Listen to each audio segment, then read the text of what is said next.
அன்பு நேயர்களே, உலக நடப்புகள் வரிசையில் எங்காவது ஒரு மூலையில் ரம்ஸ் மாமு சொருகி கொண்டே இருக்குது. அதுக்கு சண்டையும் ரத்தமும் பார்க்க ஆசைப்பட்டு அலையுது போல இப்ப ஈரான் பக்கம் மிகப்பெரிய ஆளாளுக்கு நானா நீயா என்று போட்டி போடு ஓரளவு அமர்ந்து இருக்குது. ஆனாலும் ஈரானின் பக்கம் இன்னும் நாம் முழுதாக சொல்ல போனால் அங்கு இன்னும் ஒரு அமைதி நிலைமை நிலவினாலும் அந்த ரெட் லைன் இருந்து நாம் இன்னும் அதை விடுபட முடியாது என்றும் நான் சொல்லுவேன். காரணம், ஈரான் மீது இப்பொழுது போர் தொடுக்கு நிலை இல்லாவிட்டாமல் ஒரு அமைதி நிலைமைக்கு போனாலும் கூட அங்கு இன்னும் ஒரு பதற்றம் முடியவில்லை, குளோபல் பதற்றம் டென்ஷன் இன்னும் முடியவில்லை என்று சொல்லப்பட்டாலும் ஈரான் வளைகுடாவிலும் ஒரு பதற்றம் தொடர்ந்த மன்னமே இருக்குது. இந்த நிலைமையில் நீவா சண்டைக்கு என்ற மாதிரிதான் ட்ரம்ப் சண்டைக்கு எல்லோரையும் கூப்பிடுறார்.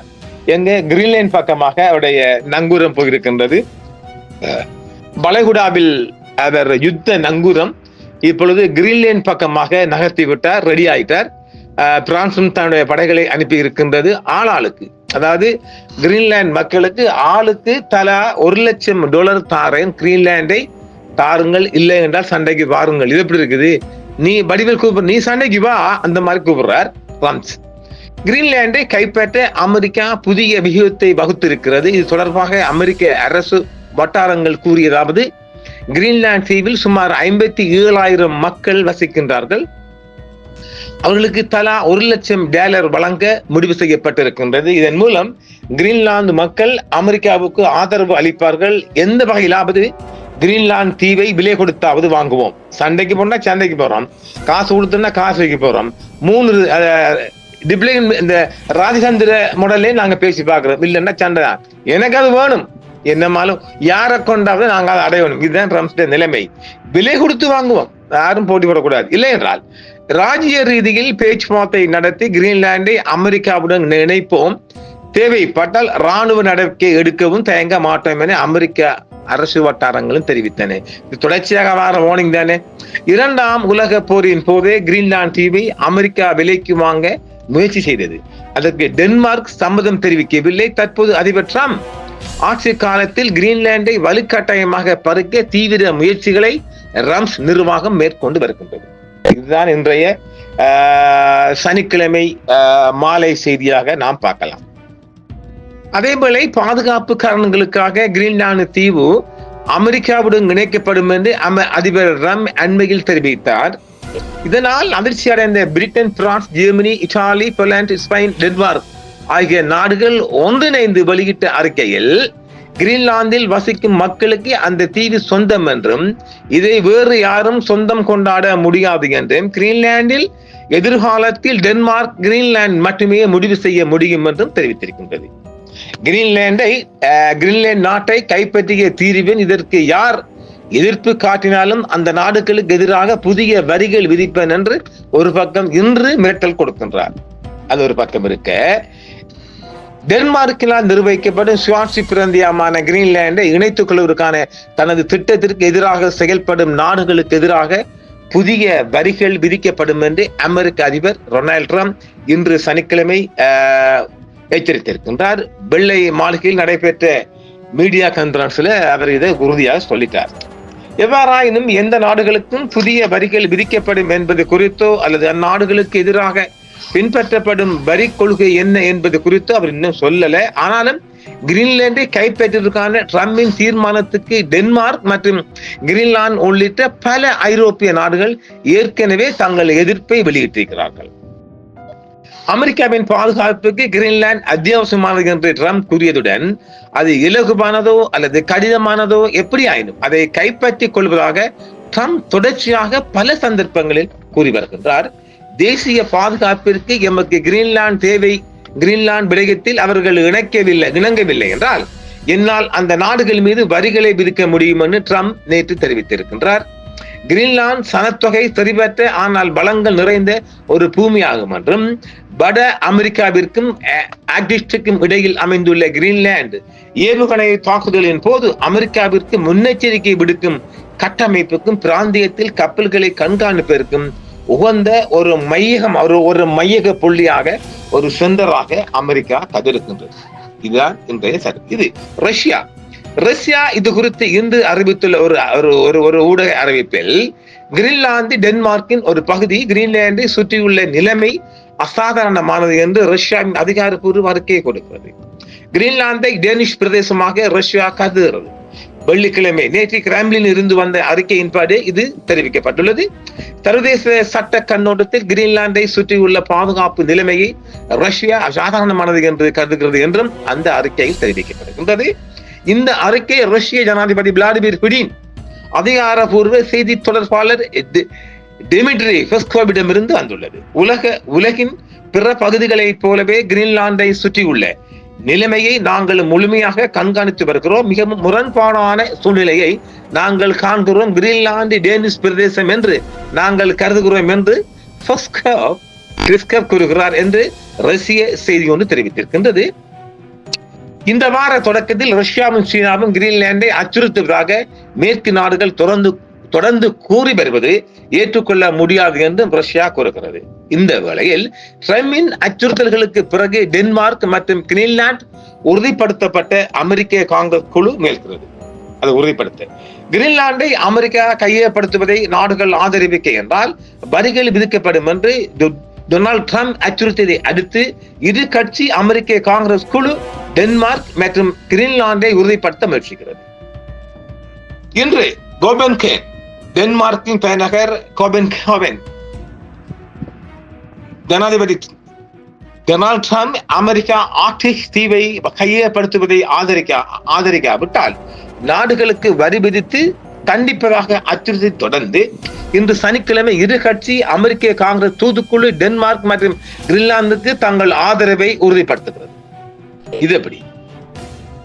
தேலாபர் ஜனநாயக கட்சியைச் சேர்ந்த பிரதிநிதிகள் குழுவின் தலைவர் செனட்டர் கிரிஸ் குன்ஸ் கிரீன்லாந்தை சுற்றியுள்ள தற்போதைய சொல்லாட்சி டெனிஷ் ராஜ்யம் முழுவதும் கவலையை ஏற்படுத்தியுள்ளது என்றும் அவர் தெரிவித்திருக்கின்றார். நிலைமையை தணிக்க விரும்புவதாக அவர் கூறுகின்றார்.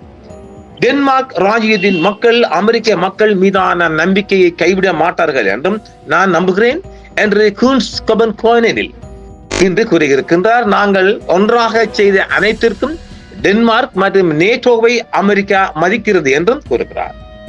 கோபென்ஹேவனின் கிரீன்லாந்து தலைநகரமான நூக்கிலும் சுயராஜ்ய தீவை ஆதரித்து திட்டமிடப்பட்ட பேரணிகளுக்கு முன்னதாக கூன்ஸ் சனிக்கிழமை இன்று ஒரு செய்தியாளர் சந்திப்பை நடத்தி இருக்கின்றது.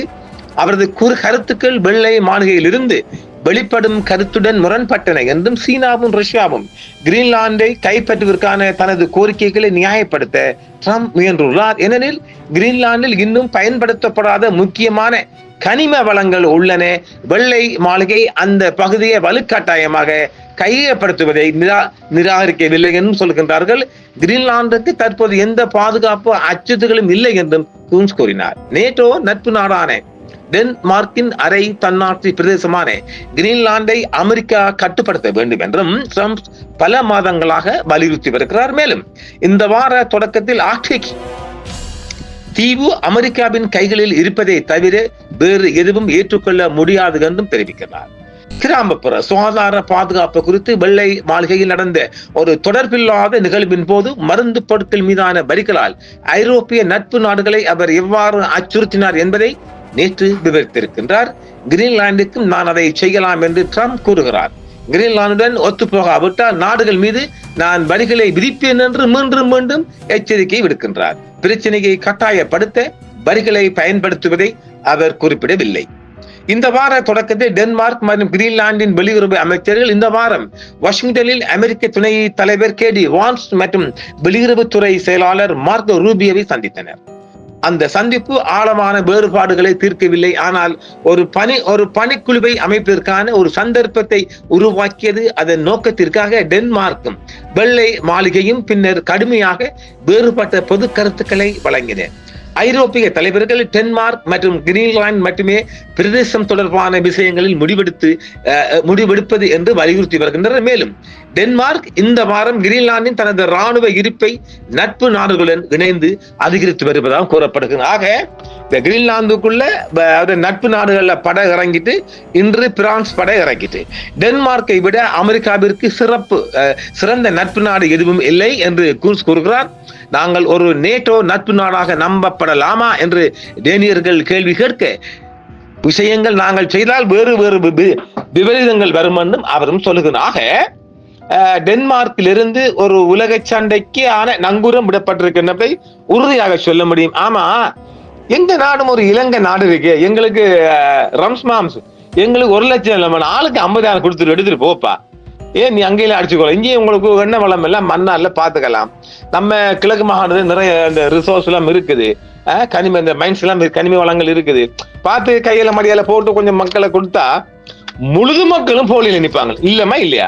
என்னத்துக்கு நமக்கு எல்லாம் $1 லட்சம் $50,000 50,000 போதும் என்று முழுது மக்களும் சைன் வைப்பாங்க. இல்லைண்டா லொல்லு தாங்க முடியல. ஒரு பக்கம் அங்கால பங்கு தந்தட சொல்ல, இங்கால முஸ்லிம்காரங்கள சொல்ல, அங்கால ஆமுதுர சொல்ல, இப்படி எல்லாம் அங்கால சிங்கள சொல்ல, எல்லா 4 பக்கம் சொல்லேண்டா எல்லாம் நீ அடிச்சு கலைச்சிட்டு எப்ப அமெரிக்கா நீ வாப்பா, நான் என்ன நிச்சயமா எனக்கு காசு வேணா சைன் வச்சு கொடுப்பேன், எனக்கு ஒரு பணமும் வேணா, அமெரிக்கா நீ வந்து உட்காரு, சண்டே மண்டே பிறகு பார்ப்போம். என்னங்க மாதிரி அடிச்சு கொள்ள, நீ ஆளாளுக்கு ஒரு ஒரு என்னது ஒரு பெனர் வைக்க விடுறான்னு இல்ல, அவன் அந்த என்னது இந்த அலங்கார வளை வைக்க விடுறான்னு இல்ல, என்னங்கடா நீங்க பண்றீங்க? அதனால அமெரிக்கா நீ வா, வந்து எனக்கு பணம் வேணாம், நான் உடனே சைன் வைக்கிறேன். மத்த மக்களில் ஆளுக்கு 50 10,000 வாங்கி நிற்பாங்களே, எதுக்கு 50,000? இங்கேயும் பலம் இருக்குது. எனவே இது ஒரு பெரிய விடயமாக நாங்கள் நக்கல் நையாண்டி பண்ணினாலும் உலக சண்டைக்கான ஒரு நங்கூரத்தை எல்லா பக்கமும் ரம்ஸ் போட்டு பாக்குது. எப்படியும் வளைகுடால நங்கூரம் ஒன்று போட்டாச்சு, அது எப்ப எந்த நிமிடமும் அது வரலாம். அதுக்கு முன்னால கிரீன்லாண்ட்ல ஒரு மோதல் வரலாமா, ஏனெனில் பிரான்ஸ் தன்னுடைய படையை இறக்கிடுச்சு. அப்ப மேல மேல அவங்களோட நேட்டோ நாடுகள் ஒரு பக்கம் இருந்தாலும் ஐரோப்பிய தேசங்கள் ஜெர்மனி எல்லாம் அவங்களோட படையை இறக்கினாங்க என்றால் ரம்ஸ் மாமோட மோதத்தான் வரும். மோதலுக்கு வேற வழி இருக்குமா? மோதித்தான். எனவே பார்ப்போம் இன்னும் ஒரு காணொளிக்கு. நன்றி நேர்களே. என்றும் உங்களுடன் சன்ரைஸ் இந்தியா டிவி சப்ஸ்கிரைப் பண்ணுங்கள், பெல் பட்டனையும் கிளிக் செய்யுங்கள். உங்கள் ஆதரவே எங்கள் சேவை, ஆதரவு தாருங்கள், அரவணைப்போம். மறக்காம சர்ப்ரைஸ் பண்ணுங்க. தேங்க்யூ.